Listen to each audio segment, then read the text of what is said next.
నమో వెంకటేశాయ. తిరుమల తిరుపతి దేవస్థానంలో వైకుంఠ ఏకాదశి సందర్భంగా ప్రపంచపు నలుమూలల నుంచి వచ్చిన భక్తులు సర్వదర్శన టికెట్ల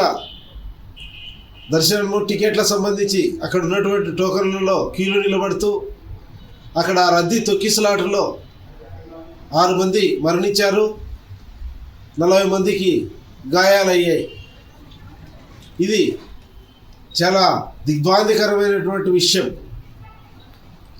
చాలా శ్రీవారి భక్తులు అందరూ కూడా చాలా బాధపడుతున్నారు. ఈ విషయం అంతా కూడా అందరూ కూడా దీనికి కారణం తిరుమల తిరుపతి దేవస్థానం పాలక మండలి పూర్తిగా నిర్లక్ష్యం. వైకుంఠ ఏకాదశి లక్షలాది మంది వస్తారని తెలుసు.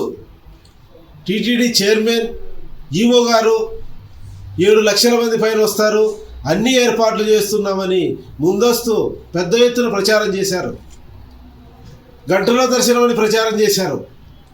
దీన్ని దృష్టిలో పెట్టుకొని మొత్తం లక్షలాది మంది వచ్చి అన్ని దగ్గర క్యూ నిలబడి ఒక్కసారి గేట్లు ఎత్తేదానికి తొక్కిసలాటగా వెళ్తూ అక్కడ మరణించడం అనేది చాలా బాధాకరమైన విషయం. దీనికి పూర్తి బాధ్యత అక్కడ టీటీడీ యంత్రాంగం కానీ పోలీసులు కానీ నిర్లక్ష్యం. ఇప్పుడు వాళ్ళని తిరిగి మీరు బతికించగలుగుతారా? క్షమాపణ చెప్పినది సరిపోతుందా? కనుక వాళ్లకు పూర్తిగా సంపూర్ణంగా ఆర్థిక సహకారం చేయాలి. మరణించిన వాళ్ళకు ₹1 కోటి ఇవ్వాలి. అదేవిధంగా గాయాలైన వాళ్ళకు కూడా ఆర్థికంగా సహకారం చేయాలి. వాళ్ళను పూర్తిగా ఆరోగ్యం ఇతర విషయాలన్నీ కూడా చూసుకోవాలి.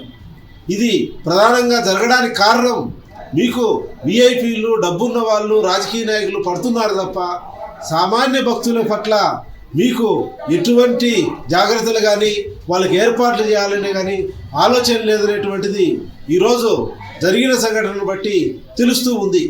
కనుక విఐపి దర్శనాలు, బ్రేక్ దర్శనాలు రద్దు చేస్తే ఇటువంటి సంఘటనలు అనేటువంటివి ఎక్కడా కూడా జరగకుండా ఉంటాయి.